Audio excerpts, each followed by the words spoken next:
Assalamualaikum warahmatullahi wabarakatuh. Jumpa lagi bareng Mr. Tri. Hari ini kita akan belajar tentang simple past tense. Nah, tapi kali ini kita akan mempelajari yang bentuk verbal dulu. Nah, satunya itu ada bentuk nominal. Itu di video satunya nanti. Yang lebih mudah dulu deh, kita akan belajar yang verbal dulu. Nah, sebelumnya apa itu simple past tense? Simple past tense itu adalah tenses yang digunakan untuk menceritakan kejadian atau kegiatan di masa lampau, masa lalu. Kapan itu masa lampau? 1 detik yang lalu pun sudah bisa disebut dengan masa lampau. Jadi dalam bahasa Inggris itu ada tenses, itu digunakan untuk membedakan kapan kegiatan itu dilakukan.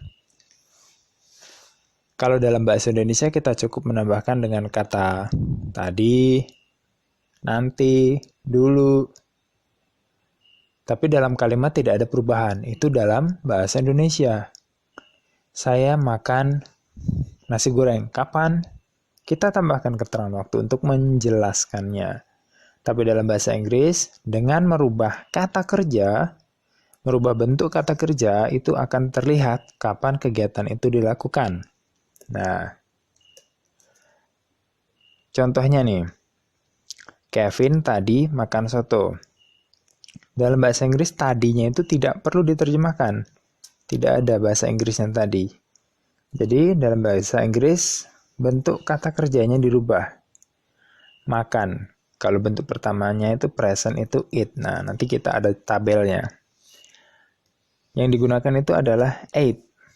Kenapa? Karena ate adalah bentuk pas dari kata kerja. Dengan kita berkata ate, Kevin ate soto. Kita mengatakan hal ini, kalimat ini ke orang bule, dia akan paham bahwa Kevin ini makan sotonya tuh tadi. Nah, jadi dengan merubah kata kerja ini sudah terlihat kapan kegiatan itu dilakukan. Present verb-nya itu ate, past verb-nya itu ate. Kata kerja dalam bahasa Inggris itu mempunyai perubahan. Ada perubahannya. Perubahannya ada yang beraturan, ada yang tidak beraturan. Sekarang tidak beraturan dulu. Kata kerja itu kan ada buahnya ya. Nah, yang tidak beraturan ini lebih sedikit, jadi bisa dihafal. Nah, sisanya itu beraturan. Nah, yang tidak beraturan itu, perubahan dari present ke past itu tidak memiliki aturan yang jelas. Jadi harus dihafal, karena tidak ada polanya. It menjadi ate, go jadi went, put nggak berubah, win menjadi won. Jadi ada beberapa kata yang bentuk pertama, keduanya nggak berubah. Bentuk present dan past-nya itu tidak berubah. Nah, yang satunya itu bentuknya beraturan. Disebut beraturan karena memiliki aturan yang jelas, yaitu ditambahkan E dan D. It pada ending kata kerjanya. Want, wanted, dan seterusnya itu bisa dibaca sendiri ya. Oke, sekarang kita meletakkan kalimat kata-kata itu ke dalam kalimat. Untuk kalimat positif, positif itu berarti kalimat kegiatan tersebut dilakukan gitu ya. Itu subjek ditambah verb to atau past tadi. Kemudian diikuti objek atau komplement, nanti bedanya selanjutnya bisa dipelajari nanti. Lalu yang negatif ada did not artinya tidak. Yang kalimat tanya did artinya apakah. WH itu ada di bahasa Indonesia bab wawancara juga sudah itu dipelajari.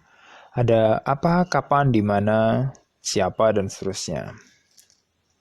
Kemudian ditambahkan did dan dilanjutkan dengan subjek. Subjek itu pelakunya ya. Siapa yang melakukan kegiatan tersebut. Contoh kalimat simple past tense. Yang positif dulu. Kevin ate soto in the canteen. Jadi misalnya, ini sudah jam setelah istirahat. Oke. Kemudian, kita tadi pas istirahat main bola. Nah, Terus, nggak ada Kevin kan? Sekarang ini jam pelajaran kita tanya. Kok tadi nggak kelihatan ya Kevin ya pas main bola ya? Oh, Kevin ate soto in the canteen. Nah, jadi Kevin tadi itu lagi makan soto di kantin. Jadi harus menggunakan bentuk kata kerja kedua atau past, yaitu ate. Oke.